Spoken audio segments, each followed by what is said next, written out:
Ciao bambini, ciao, buonanotte, buon pomeriggio, buonasera, buongiorno.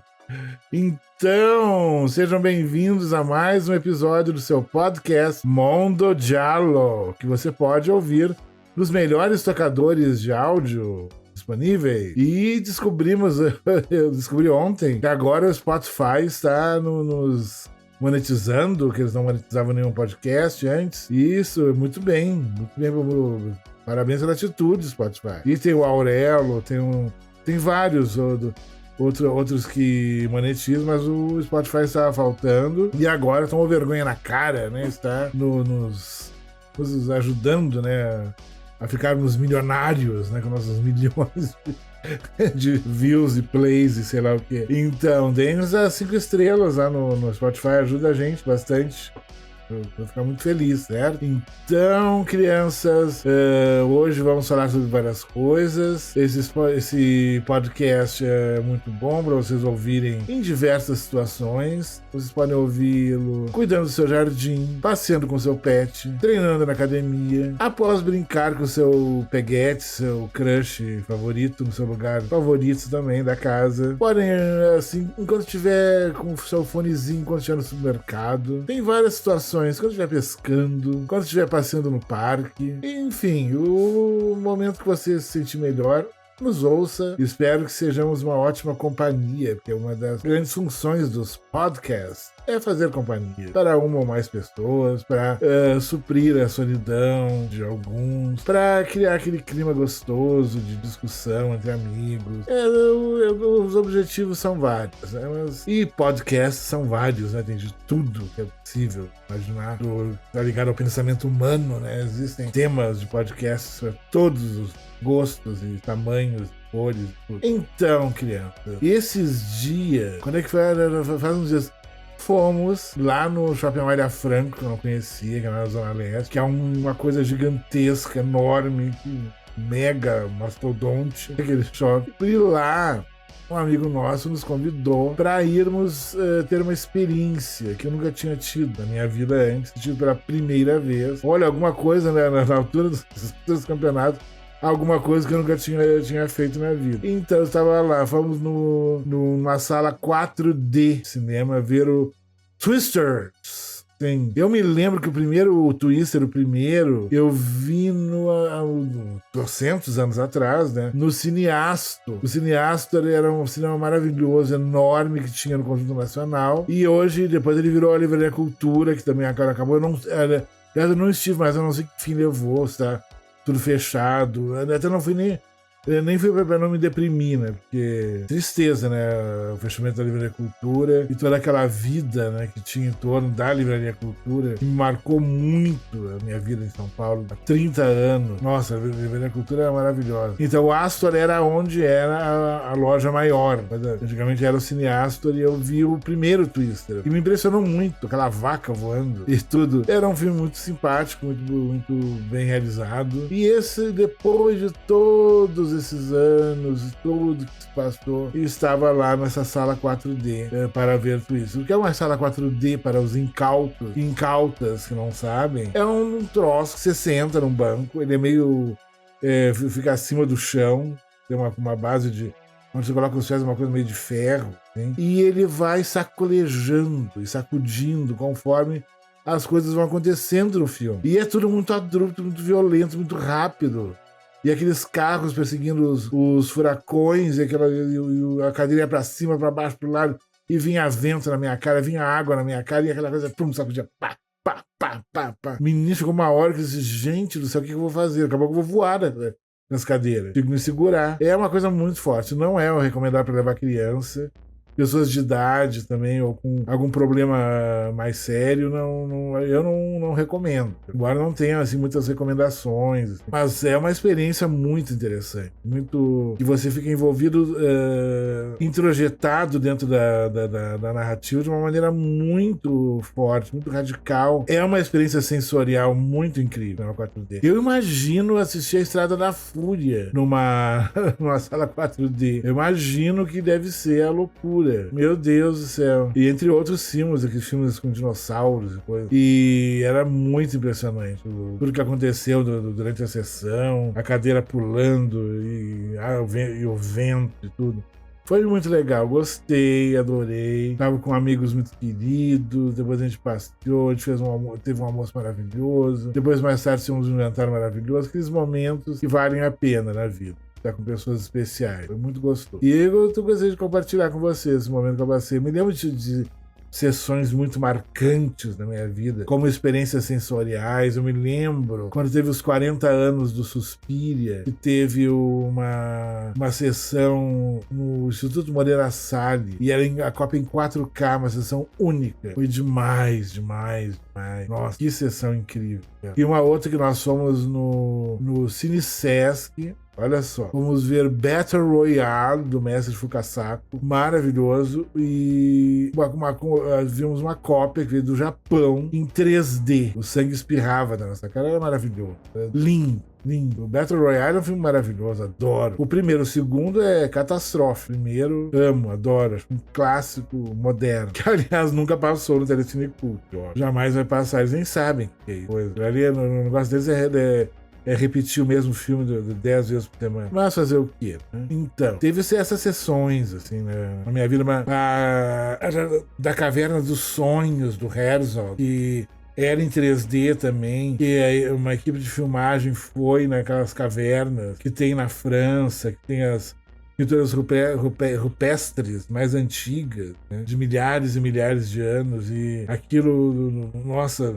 Aquilo em 3D, aquela iluminação da caverna, as pedras, os tractites, tudo maravilhoso, maravilhoso. E foi outra experiência sensorial muito incrível. Fora assistir coisas em 4K, como foi assistir 2001 do Kubrick em 4K, que eu adoro. O Gustavo Snyder, que não me ouça agora. Ver filmes do Visconti em 4K, como O Roco Seus Irmãos, lindo. O Alain Delon em 4K. Belíssimo, absurdo, que beleza. E um filme fabuloso, também incrível. E tantas outras experiências maravilhosas. Vimos lá no Cine Sesc em 4K o Blade Runner, tava com nossos amigos, o Bruno e o Júnior lá de BH. Na verdade, eles moram em Contagem. Foi uma sessão muito especial pra mim, muito gostei. Tem um valor afetivo muito grande pra mim. Quando vimos Alien, o Ridley Scott também em 4K no Cine Sesc. Aliás, faz muito tempo que eu não vou no Cine Sesc. Faz muito tempo. Era um dos cinemas que eu mais ia. Ele tinha ciclo, coisas, e programações especiais. Um dia eu vou falar das programações especiais que eu vi no Cine Sesc. Principalmente a do Visconti, do Kino Visconti. Maravilhoso mestre italiano. Foi incrível. Incrível. Pude ver O Estrangeiro, que eu nunca tinha visto, com o Marcello Mastroianni, acho que a Ana Carrinassi. É maravilhoso, maravilhoso. Baseado na obra do Camus. É espetacular. Nunca tinha visto. Assim, no cinema, claro. É um filme muito especial. Não é tão celebrado na filmografia do Visconti. Vimos em 4K o Morte em Veneza. Aquelas coisas que a gente guarda pro resto da vida. E são experiências, assim, únicas mesmo. Então, essa coisa de ter uma experiência audiovisual profundamente sensorial, até religiosa, como ver uma cópia em HD de uma obra-prima do Tarkovsky. São coisas que eternizam, né? Que ficam cristalizados no nosso coração. É demais. E tudo está linkado à minha experiência do 4K, vocês verem. Então, essa semana também vimos essa última temporada do The Boys. Eu fiquei profundamente chocado com o gore do terceiro e do quarto episódio. Eu achei excelente, que efeitos gore incríveis, muito bem realizados, de um realismo assim absurdo, fora as bizarrices sexuais, sempre tem aquelas coisas, mas é impressionante como a série está dialogando com o que a gente está vivendo agora. As discussões sobre o aborto pareciam, de um momento na série, parecia um noticiário, quando teve aquela coisa da PEC dos estupradores, aquela palhaçada que a extrema-direita queria nos colocar a goela abaixo aqui no Brasil, mas não conseguiram, eles perderam, tiveram que engolir essa derrota. Parecia aquilo, parecia o Jornal Nacional ou algum outro jornal da Band, mostrando uma reportagem. É impressionante. E as fake news, a coisa como eles mentem asquerosamente sobre vacinas e como isso está introjetado na cultura pop americana. E a Espoleta, a apresentadora da extrema-direita, é muito engraçada. A atriz que quase é ótima. A personagem é ótima também. Ela é uma coisa meio Carla Zambelli, misturada com sei lá o quê. É muito engraçado. E tem muita coisa que está ligada ao que está acontecendo agora na corrida presidencial americana, tudo ao mesmo tempo. E o Capitão Pátria, coisa que é o Trump, né? É uma espécie de extensão do que seria o Donald Trump, aquilo. E a maneira como usa a mídia e tudo. E tem um dos episódios que tem um porão, uma espécie de calabouço, BDSM, que eu achei ousadíssimo com uma série norte-americana, né? Se bem que a produção audiovisual norte-americana, ela é usada na TV, nas coisas feitas pra TV. É impressionante que eles ousam na TV e não ousam no cinema. Muito difícil. E é demais, é demais. Eu gostei muito, não é a melhor das temporadas, isso tem que deixar muito claro, pra quem ainda não viu. Não é a melhor temporada de todas, mas eu acho que ela dá ganchos pra quinta temporada, embora os produtores queiram, principalmente os autores, né, e o elenco, queira finalizar na próxima, né, que é a quinta temporada, mas o Amazon Prime Video tá querendo, enquanto der lucro, né, der grana, eles vão continuar, né, sexta temporada, sétima, oitava, mas eu acho que poderia ter encerrado, né, nessa, mas acho que ainda tem coisas pra resolver que precisa de uma outra temporada. Nem que não seja uma temporada muito longa, né? De uma temporada com 6 episódios, assim, pra finalizar. Pode ser até 5 episódios, mas um pouco mais longos, com 1h30, 2 horas, alguns. Isso acontece em algumas séries. Tem episódios que são bem mais longos. Mas eu gostei muito. O Bruto é um personagem que eu adoro. Acho que o ator é extremamente carismático. É um personagem ambíguo. É um dos melhores anti-heróis que eu já vi assim, numa série, num filme. Demais. E todo o texto, os subtextos que estão presentes ali, da manipulação, os luzes estrelistas contra não sei o quê, contra a coisa do Capitão Pátria.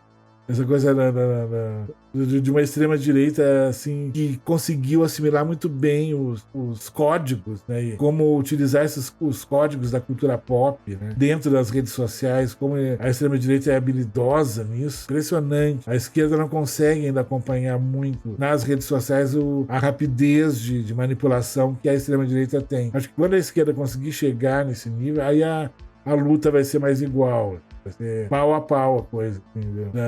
Dessa luta que a gente dessa divisão, né? Que a gente está vivendo, né? De dois lados, em tudo. Um lado que pensa de um jeito, um lado que pensa do outro, e um lado que quer destruir o outro desesperadamente. É muito triste estar vivendo isso, esse período de divisão. Em vez de estar todo mundo junto, né? Tentando construir alguma coisa, um querendo destruir o outro e não constrói nada. E a série tem também um certo niilismo. Eu gostei bastante, tem personagens muito boas. A mulher mais inteligente do mundo, a sábia, né? Achei demais aquela personagem, é muito interessante. Deu uma polêmica por ser uma mulher preta. Isso causou um certo ruído, mas eu acho que não tem nada a etnia de um personagem, o comportamento de um personagem. Como se todo o personagem preto tem que ser bom, o branco tem que ser ruim. Fica essa coisa, essa dicotomia bem e mal, sabe? Eu acho muito maniqueísta isso. Né? Eu acho que existem pessoas pretas e brancas boas, incríveis, pessoas sublimes, e pessoas brancas e pretas que são muito más, que são perversas, são escrotas. Isso é da vida do ser humano, sabe? Mas tem que ter patrulha nisso também. Mas eu gostei, mas é muito bem produzido. Os efeitos, tirando o gore, os efeitos especiais em si, são muito bons. A questão da relação do Capitão Pátria com o filho é trabalhada de uma maneira mais interessante. Há uma certa... se criou uma certa ambiguidade na figura do menino, que antes ele era uma coisa meio... Agora ele já está se tornando um ser ambíguo. Ele tem essa coisa, uma certa culpa, mas ele tem um certo prazer de ter superpoderes e essa coisa, né? Essa discussão. Tem discussões muito boas. Mas, mais uma vez, deixo claro, não é a melhor das temporadas. Vão dizer, a gente está recomendando. Não estou recomendando nada. Eu vi porque eu vejo desde a primeira temporada, vi o Gen 4 também, não, o Gen V, também gostei muito, vai ter outra temporada do Gen V também, e eu me lembro quem viu aquelas animações que tiveram uma espécie de spin-off deles, tem uma animação que é mais ou menos citada principalmente no último episódio. Quem prestou atenção vai sacar qual é. É uma série para fãs. O The Boys é para fãs e eles fazem para fãs mesmo. Não é uma coisa feita assim, meio, não. Só que tá por trás da produção, tudo. É muito fã da história, dos quadrinhos. Que eu tive nas minhas mãos há uns anos atrás vários volumes que a gente acabou.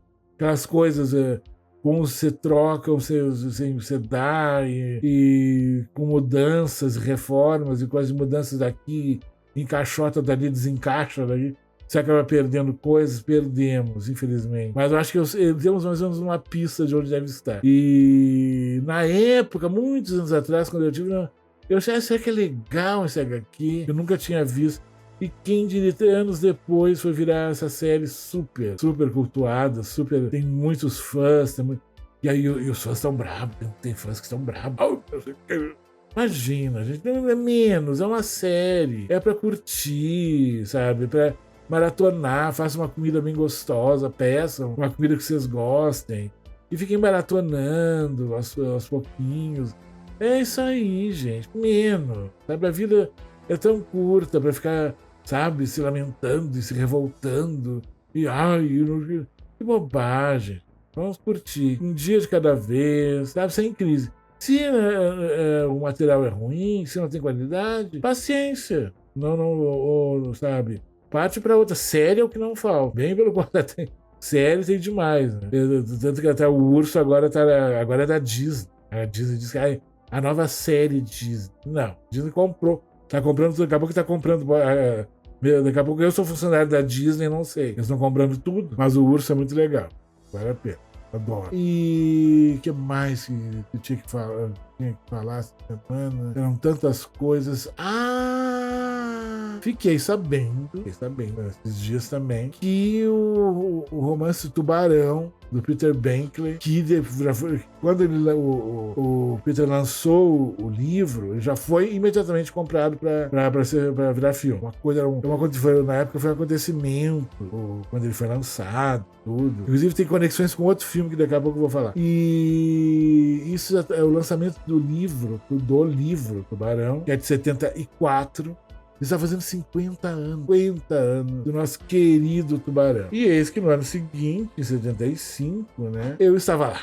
Eu era um gordinho, cheio de medos, de anseios, de pequenos dramas pessoais. Estava na fila, esse gordinho de óculos fundo de garrafa, estava lá na fila, com meu Dinda, minha Dinda, meu outro tio. Fomos um domingo, após um churrasco de família, fomos ver o Tubarão.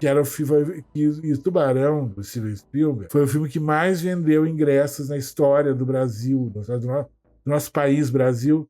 Foi o filme que mais vendeu ingressos. Foi o primeiro grande blockbuster da história do cinema. É o primeiro blockbuster da nova Hollywood, né? Dos diretores da nova Hollywood, da qual o Spielberg faz parte com louvor, desde que fez o telefilme o Encurralado, na minha opinião. O Encurralado ele já é a primeira obra-prima dele, tanto que Truffaut já tinha visto e anotado que feito uma crítica, tinha virado fã do Spielberg com o Encurralado. Que eu vou falar, um dia eu quero falar sobre esse e outros filmes. Então, voltando ao Tubarão. Daí teve o Tubarão, eu estava lá no Cinerama Baltimore, que tinha uma tela meio longa, curva. Fomos. Eu, meu Dinda, minha Dinda, meu tio, o meu tio Paulo, que eu chamava de Tuca, que foi quem me iniciou na cinefilia.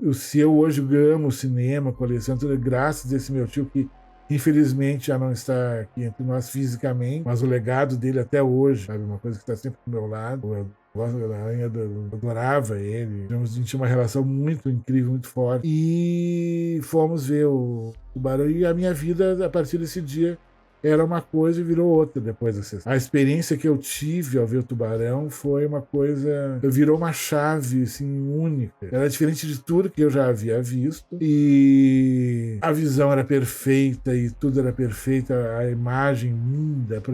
As projeções no cinema na época eram impressionantes. Os projecionistas eram grandes profissionais, nossa, mestre. E aquele azul do mar, com aquele sangue. E nossa, a cena que eles estão examinando aquele barco, com aquela cabeça. A abertura do filme, aquela sequência de abertura do Tubarão é uma coisa impressionante, uma aula de cinema do Spielberg. É impressionante quando a menina entra na água, aquela sequência, embora curta, ela é impressionante como direção, como montagem, como atmosfera, como direção de fotografia, naquela coisa está entre o anoitecer e o amanhecer, tá aquela coisa ainda, aquele lusco-fusco, vamos dizer assim. E foi uma experiência, sabe, primorosa. E os meus tios preocupados comigo, eu estava muito chocado. Eu adorando o filme, eu amei. Eu lembro que o Robert Shaw é engolido pelo tubarão. Eles ficaram meio preocupados comigo. Eu adorando tudo, adorei. E aquilo me acendeu uma vontade de querer mais, eu quero mais. Quero brincar mais disso, quero ver outras coisas. E o problema é que eu tinha 9 anos, eu queria ver os filmes de 18 anos, eu não podia. Aí foi uma coisa meio complicada. Até eu adaptar essa coisa da censura, que havia censura, né? Haviam agentes da censura federal nas salas de cinema para fiscalizar se tinha menor de idade, a ver com a classificação da censura, né? E se pegasse alguém, nossa, o dono do cinema se ferrava. Podia ser até preso, era uma coisa muito complicada. E o pessoal pegava os bilheteiros, o bilheteiro, o pessoal pensava que a pessoa que vendia os ingressos. Não, o que ficava na catraca, na roletinha, antes de entrar. Eram pessoas que tinham o poder de barrar. Então, muitos eram grandíssimos filhos da puta, sabe? Várias vezes eu tentei, não ia custar nada, não tinha ninguém. As sessões estavam quase vazias, não tinha ninguém da censura. Eles barravam, porque era o poderzinho de merda dele, que se achava. Mas teve tiozinhos da roleta que eram meus amigos, que me deixaram entrar em alguns filmes, né? Bem depois. Um dia eu faço um episódio sobre isso, de filmes que eu consegui ver e foi uma vitória.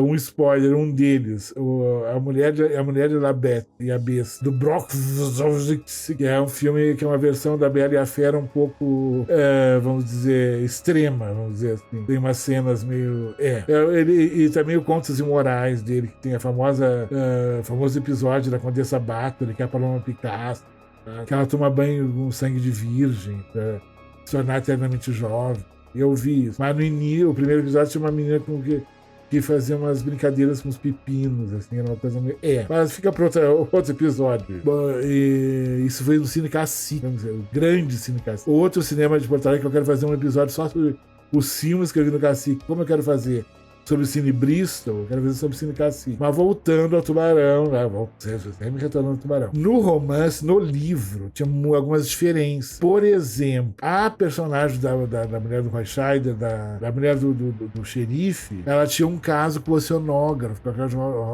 o Robert Shaw que faça, né? Eles tinham ela tinha um caso essa conjugal no livro. E no filme não tem. Eu não sei se é coisa de alguma caretice, entre aspas, do Spielberg, ou era uma coisa pra tornar a trama mais ágil, porque, convenhamos, é um filme que prende do início ao fim, e a história não tem barriga, ela flui de uma maneira muito forte, como a estrutura do roteiro, do filme Tubarão. E o livro tem subtramas, assim, que até num romance é interessante ter isso, termos literários, porque tem que ter um livro, pelo menos mais de 100 páginas, então tem que ter umas histórias paralelas. E isso não tem no filme. Mas tem uma série de outras coisas. E parece que a morte do tubarão é diferente no livro, no final. Tem aquela morte espetacular demais. E já tá fazendo 50 anos. Então o ano que vem vai fazer 50 anos. O que significa que o ano que vem eu completo 59 primavera. 5.9 na escala Richter, assumido. Eu sempre assumi a minha idade. Nunca escondi a minha idade de ninguém. Tenho muito orgulho. E... é isso, de 50 anos da fase.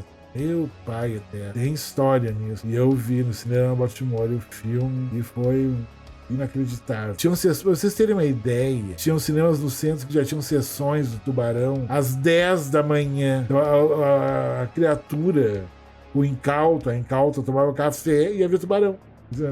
E isso se replicou com outros blockbusters, como Grease, Os Embalos Sábado à Noite, também teve essa coisa de sessões muito cedo. E várias sessões, né, durante o dia. E era uma coisa, porque o cinema era a grande fonte de consumo audiovisual, era os filmes da TV, passava as sessões, né, da Globo, que a Bandeirantes, as outras TVs tinham, e o cinema, só não tinha videocassete. Quando veio o VHS, aí mudou um pouco, embora eu não tenha deixado de ir no cinema na época do VHS, tem gente que deixou. Como tem gente que não vai ao cinema, eu conheço amigos, até que trabalham com audiovisual, tem um amigo que é diretor até, e ele só vê cinema em casa, ele não vai mais, desde a pandemia. Ele tem todos os streamings, tem uma televisão de, acho, umas 100 polegadas, 100 e poucas polegadas, tem toda uma infraestrutura, e não vai, sabe, tem filhos e coisa, daí fica meio... E convenhamos, uma família para ir no cinema hoje, eu fico com pena, né? Um pai e uma mãe que vão levar as crianças viram Divertidamente 2 e meu malvado favorito 4, né? Que as crianças enlouquecem, adoram, até eu gosto. Imagina um pai e uma mãe com 3 filhos, 2 filhos, ingresso, estacionamento do shopping, lanche depois da sessão, os ingressos, o chocolate, a pipoca, o refrigerante. Existe uma pequena fortuna, sabe? Pra ir com a família ver um filme. E eu sou de um tempo que eu ia com meus pais, a gente não gastava pouquíssimo. E era uma época que não tinha pipoca, né? E pipoca é uma coisa até mais ou menos recente no Brasil. Era uma coisa que tinha. Assim. E, como eu falei, eu comprava um pacote de balas azedinhas da Nelg Bauer, que tinha balas vermelha, verde, laranja, amarela. E tinha 2 ou 3 aquelas balinhas azuis que tinham um sabor mais especial. E eu consumia aquelas balinhas, era a minha pipoca da época. E não era muito caro. Uma coisa não. Eu lembro que com alguns trocados eu ia no cinema no centro, ainda comprava a Med, e ainda comprava minhas balinhas. Eu fui bem feliz. Eu, embora tenha sido uma criança, um pré-adolescente muito solitário, por vários motivos, bullying, entre outras coisas, eu era muito feliz, eu tinha o meu mundo, eu via meus filmes, eu tinha minhas revistas, eu ouvia a rádio com as minhas músicas. Eu tive uma felicidade que eu criei pra mim. Foi muito especial. Até. Depois, com o tempo que eu consegui mais ou menos ter achei os iguais, né? Comecei a ter um círculo maior de amizade, isso foi quase na faculdade. Aí eu conheci o Ranieri, conheci o pessoal, o Serginho, todo mundo, né? Principalmente o Ranieri, íamos no cinema toda semana, íamos para um bar discutir os filmes depois. Era uma época de faculdade, foi muito boa. Adorava. As discussões acaloradas que tinham do cinema. Que é uma coisa que falta hoje em dia. Hoje em dia é uma criançada que vai pro Instagram falando, achando que sabe tudo de cinema e fica condenando os filmes. Ai, não gostei. E tem o efeito manada. Se um coleguinha que elas acham incrível, que é um babaca que nem ele falou mal de tal filme, todo mundo fala mal. Agora, se tal coleguinha elogiou, todo mundo elogia. Eles não têm, sabe? Eu acho que falta um pouco de humildade. As pessoas têm que conhecer mais cinema. Eles não conhecem cinema. Eles acham que conhecem. Conhecer cinema, ter repertório para ser um crítico. Você tem que ter uma formação muito longa, tem que ter visto muita coisa. Lido muita coisa. Você pode. Eu faço comentário, mais eu faço comentário sobre o que essas alturas dos campeonatos de onde eu me encontro, eu achei tal coisa, sabe? Eu acredito que mais futuramente, quando eu tiver mais repertório, eu posso de repente até gostar desse filme. Não, eles dão humildade zero, já condeno. Um filme que tá sofrendo isso é o nosso maravilhoso Maxine, né? Que é o 3º filme da trilogia X, A Marca do Medo, né? Do nosso do Ty West. Eu adorei. A trilogia eu adoro, gosto muito dos 3 filmes. O meu favorito especial do coração é o Pearl, o 2º, mas eu não tiro as qualidades nem do 1º nem do 3º. O 1º tem esse mergulho no cinema, no horror setentista, né? Que nos anos 70, quando não era uma coisa ligada ao satanismo, ao pânico satânico, né? O pânico do satanismo, do macabro, da magia negra e misticismos em geral. Era um cinema muito realista, né? Vide Massacre da Serra Elétrica, que é uma das fontes de inspiração explícitas do X, mas a outra grande fonte de inspiração explícita do X, primeiro, é o Eating Alive ou Death Trap, dependendo do título que você encontrar, também do Tobe Hooper, do mesmo diretor do Massacre da Serra Elétrica. A atriz principal tá nesse filme também, de onde eles tiraram o jacaré, tá no X, que aparece no Pearl também. O jacaré está nesse filme do Toby. Na época, quase praticamente ninguém falou. Não que eu esteja me vangloriando. Acho que as pessoas deviam conhecer. Toby Hooper não tem só o Massacre da Serra Elétrica, ele tem outros filmes no currículo. Não é um diretor de muitos grandes filmes.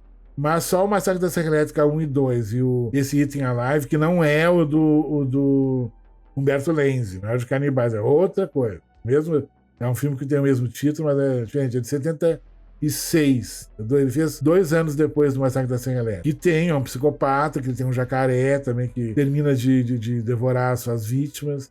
Muitas delas são lançadas num laguinho que ele tem do lado da casa dele, vivas, né? É um filmaço. Eu pretendo fazer um segundo episódio de Psicopatas e falar mais calmamente de alguns filmes, e principalmente desse, falar do ator, que é maravilhoso, falar da coisa dele ter sido rodado em estúdio, que esteticamente tem toda uma força narrativa bem interessante, bem legal. Então, aí, o primeiro X, ele bebe dessas fontes setentistas, indo pro final dos anos 70. Aqui ele já pega filmes como o Armadilha para Turistas, também tem aquela coisa da casa, da armadilha que os protagonistas caem, da ameaça que eles não sabem, não têm ideia do perigo que eles estão correndo, e entre outras coisas. É muito é um horror setentista. E a questão do sexo hardcore, mas do sexo hardcore, dos filmes de sexo explícito dos anos 70. É uma coisa muito específica em termos estético-narrativo. É uma outra coisa. O sexo explícito dos anos 80, que já começa a ser feito em vídeo, é outra coisa. Eu vou comentar daqui a pouco. Então, o primeiro bebe dessa fonte. O segundo é como se fosse um filme de época.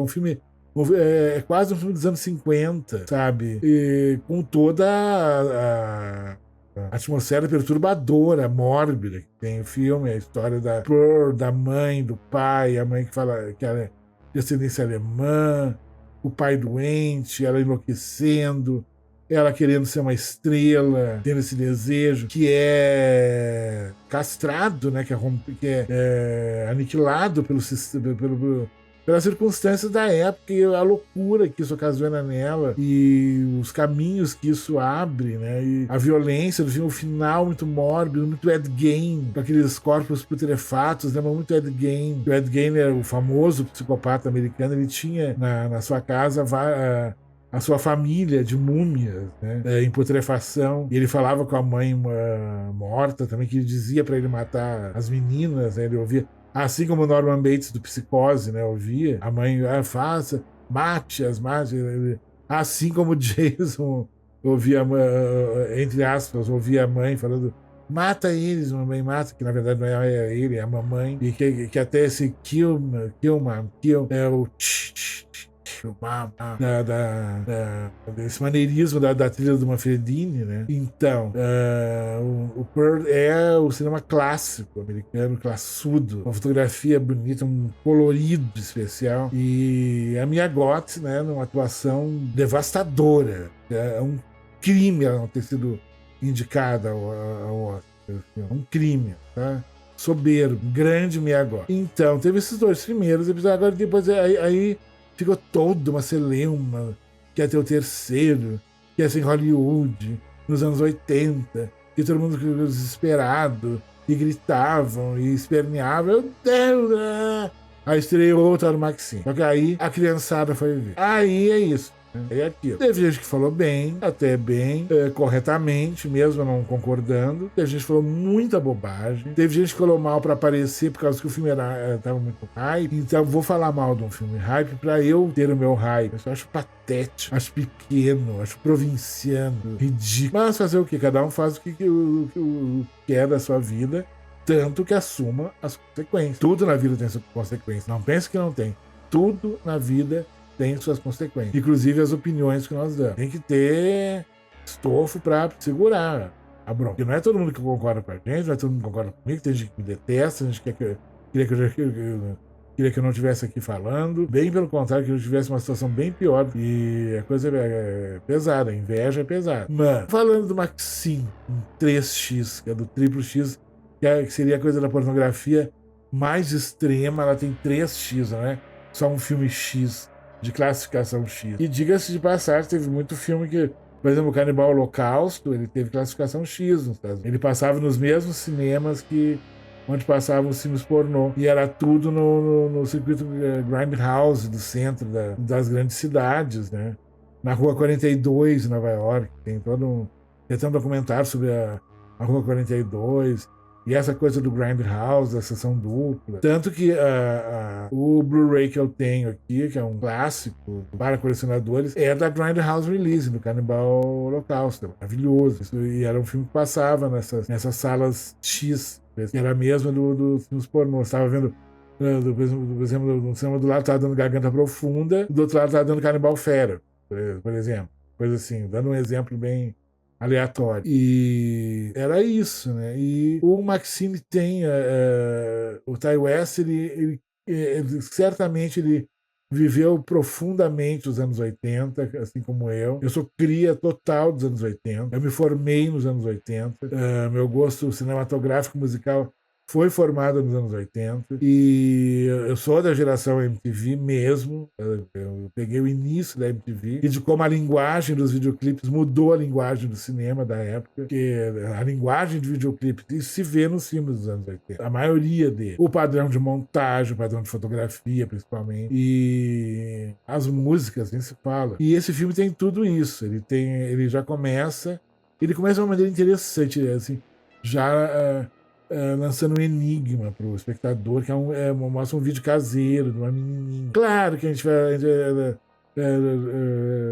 o roteiro já não precisa ser um grande expert em elocubrar roteiros para saber que essa menininha seria a Maxine. Claro, o filme se chama Maxine, mas como menininha, sabe? E aí mostra mais uma vez uma porta abrindo, como aparece no X, acho que no Pearl também abre essa porta abrindo como se fosse uma porta mostrando o cenário. Mostra a nossa Maxine chegando numa audição para um filme, que ela cansou de ser estrela pornô, ela quer fazer filmes convencionais, era um teste para um filme de terror. E ela tem a coisa do teste, ela sai do teste com um carrão conversível, tocando ZZ Top, Give Me All Your Love. Maravilhoso. Esse é muito, muito anos 80. A abertura já diz a que o filme veio. E tem várias referências de filmes dos anos 80. Há muito slasher. Fala do Night Stalker, que seria parece que foi um serial killer que existiu em Los Angeles. Eles adaptaram esse filme como deram uma outra função narrativa a ele, que vocês vão ver quando verem o filme, quem não viu ainda, e ver como a história vai se desenvolver. E o filme tem muita coisa do Giallo, principalmente no uniforme do assassino, com essas luvas de couro. Ele saiu, assim, mas de um Giallo mais anos 80, assim, porque ele tá embebido nessa questão hiper estilizada, que eu falei da linguagem da MTV, né? Uma fotografia de contraste, de cor muito forte, essa questão cromática muito presente, e uma violência estilizada também. Tudo filmado, assim, com uma iluminação especial. É impressionante. E a Mia Goth tá maravilhosa. O filme é ela. Ela tá do início ao fim. Temos o Kevin Bacon, maravilhoso Kevin Bacon, no papel de um detetive que tá atrás desse assassino, esse Night Stalker. Seria o perseguidor da noite. E o Kevin Bacon é icônico dos anos 80. Footloose, o primeiro Sexta-feira 13, que ele tem aquela morte, que é impressionante, o efeito especial que o Tom Savini fez, que sai uma coisa pontiaguda da garganta dele, vem por baixo, que até o Tom Savini já tem essas que ele explica como fez esse efeito. Foi uma traquitana que ele inventou, né? Mas muito legal. Efeitos práticos, na época que o CGI não existia ainda, né? Tudo era feito artesanalmente, é demais, é muito bem feito. E o Kevin Bacon ficou marcado como aquela vítima da Sexta-feira 13, tem aquela morte bem especial. Ele fez outras coisas, claro, é um ator muito carismático e ele tá bem à vontade nesse papel do detetive. Se joga, é tudo muito clichê, tudo muito, às vezes, exagerado, como eram os filmes da época. Ele não é um filme que se preocupa em ter uma leitura mais cabeçuda, mais palestrinha, sabe? Não é um filme palestrinho, é entretenimento. Como aquela maravilhosa doutora diretor que fez que gerou aquele documentário do horror no ar, do horror negro, né? Eu me lembro da live que ela deu, uma das primeiras frases que ela falou. Olha, eu quero deixar bem claro a todos, gente, que horror, cinema de horror, é entretenimento. Ponto. Não tem que ficar, ai meu Deus. Você pode usar o horror para falar sobre política, para falar sobre uma série de outras coisas, filosofia. Existe até um livro do Noel Carroll, A Filosofia do Horror. Sim, sim. Mas não precisa ser só isso. Pode ser entretenimento. E o Maxine é entretenimento. É filme pra você chegar e entrar na história, se divertir. Quem gosta das referências que o filme tem, dos slashers dos anos 80. Tem muita referência a Brian De Palma, principalmente, eu achei. A maior referência do De Palma é do dublê de corpo, o Body Double, que se passa daí tem um subtexto do universo do cinema pornô, anos 80, aquela coisa New Wave Hookers, Tracy Lords, esse universo do pornô dos anos 80 norte-americano. E isso o Brian De Palma colocou muito bem no dublê de corpo, que eu adoro. Também outro que tem uma trilha sonora foda do Pino Donadio. E ele tem muita influência no Maxine, do dublê de corpo do Brian De Palma. Eu achei, pelo menos. Além do Giallo, um Giallo mais dos 70 para 80, estilizado. Bebe muito da cartilha do slasher. Não só do slasher mais óbvio, mais comercial, mas slashers mais lado B, assim. Ele cita muito... Fica claro que o Ty West conhece o que ele tá falando. A maneira como aquele letreiro de Hollywood, em cima daquele morro alto, lá onde tá escrito Hollywood, todo mundo já viu isso. Isso é muito explorado no filme, é bem legal. A trilha, além de ZZ Top, tem várias coisas. Tem New Order, Shell Shock. Tem Bette Davis, Kim Carnes, maravilhosa. Aliás, ele começa como epígrafe da Bette Davis. A primeira coisa que aparece no filme é essa frase da Bette Davis, que eu vou deixar vocês na curiosidade para quando verem o filme, que fala muito sobre o que é a questão de ser atriz, de estar em Hollywood, de estar no Star System. É um filme que faz uma leitura muito, até cruel, até bastante ácida, né, do Star System de Hollywood, essa coisa dos grandes estúdios, de como funciona o business. Né? E ele não é tão gore quanto, por exemplo, o primeiro e o segundo, mas ele tem seus momentos gore, vão gostar, certeza. Fez muito bem estilizado. Tem uma espécie de abertura de um filme que ela faz que é impagável. Assim, de terror que ela tá fazendo teste. Né? É bem legal. E... eu até tinha uma leitura que eu fiz, mas eu não vou fazer, porque se eu fazer, vai entregar coisa da trilha, então eu preferi me calar. Assim. Mas ele tem uma leitura que lembra um grande clássico do horror da Universal. Eu digo isso. E é um filme que tem, como eu falei, uma fotografia exuberante. Ele em alguns momentos parece coisas que a gente via em VHS na época, nos anos 80. Alguns filmes.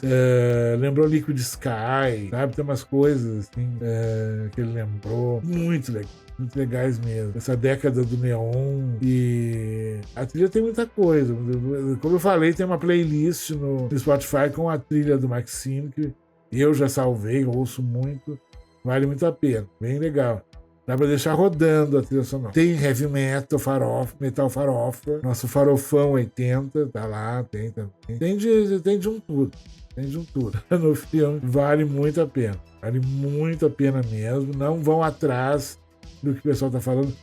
Julguem por vocês mesmos. Vocês têm que parar de se acomodar e o fulaninho não gostou, não vou ver. Não, por quê? Sabe? Mesmo essas opiniões equivocadas, elas servem até como fortuna crítica, para se juntar com as diferentes visões que as pessoas tiveram dos filmes. O meu amigão Gustavo Snyder gostou, fez um vídeo recente agora também sobre o Maxine, ele comenta a trilogia também. Trilogia X, e acho que é muito da geração, tem gerações que acho que vão identificar mais. Quem é muito introjetado, que viveu muito plenamente nos anos 80, vai ter uma leitura do filme diferente, muito diferente, de uma garota de 20 anos que tá começou a consumir terror há pouco tempo e viu, né, o X e o Pearl, eles vão ter uma outra lei totalmente diferente. Quem viveu os anos 80 se identifica muito com aquilo. Eu me identifiquei em vários momentos. Pode ter um final clichê de slasher na resolução da história. Tem, como todo slasher tinha, e todo mundo via e vibrava com o filme. Isso não quer dizer nada. E tem os clichês todos, tem tudo, mas é muito divertido. É muito inesperado, é meio rocambolesco. Ele vai pelos caminhos, vai pra cá, vai pra lá e corre, tira daqui, tira daqui. E é bem legal. Bem legal. Vale muito a pena. É a nossa primeira grande trilogia. Porque teve nos anos 70, né, a trilogia dos animais, do Dario Argento, 3 filmes de Alien, né, que eu já comentei aqui. Tem um episódio sobre essa trilogia aqui no podcast. E teve os 3 primeiros Pânico também. Teve os 3 primeiros do Fantasma. Sabe? São trilogias que depois do Fantasma teve 4, depois teve 5. O próprio Pânico teve mais filmes também da franquia. Mas basicamente são 3. Assim como, por exemplo, Sexta-feira 13, o 1, o 2 e o 3, é considerado até por muitos uma trilogia, embora tenha virado uma franquia com muitos outros episódios e que começaram a fazer variações da história, mas é basicamente a mesma história. Mas o 1, o 2 e o 3 fundamentou Sexta-feira 13. Porque é no terceiro que o Jason ganha a sua famosa máscara de rock, né, que ele vai usar, que o tornou um mega ícone da cultura pop. É o Jason com a máscara de rock.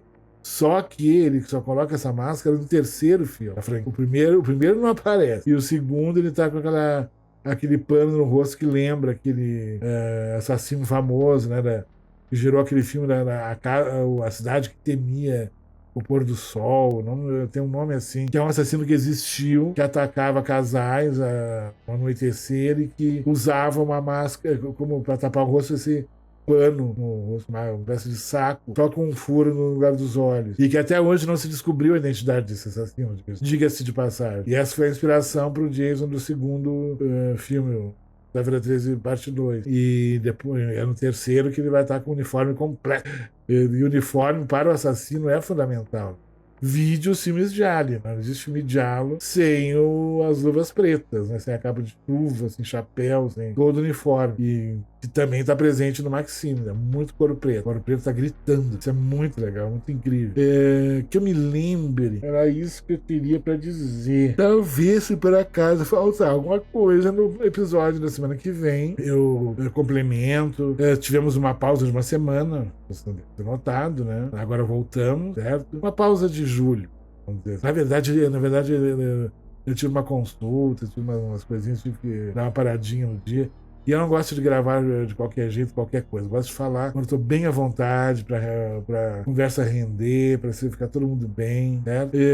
Eu continuo, por exemplo, falando no Gustavo Snyder, continuo nas lives dele sobre a história do terror. Já teve lá uma live sobre o expressionismo alemão. Além do expressionismo alemão, teve sobre o horror da Universal. A última que teve foi do terror da RKO, né? Sangue de Pantera, A Morta-Viva, coisas maravilhosas, Jacques Tourneur. E hoje, se tudo der certo, vai ser hoje, a semana que vem, mas eu acho que ele disse que será hoje, a live é sobre o terror da Hammer. E a semana que vem seria sobre Giallo, mas ainda não... A gente não sabe, né? Porque tem várias pessoas, de repente alguém não pode fazer no dia. Eu ainda tenho que confirmar. Mas a princípio vai ser hoje.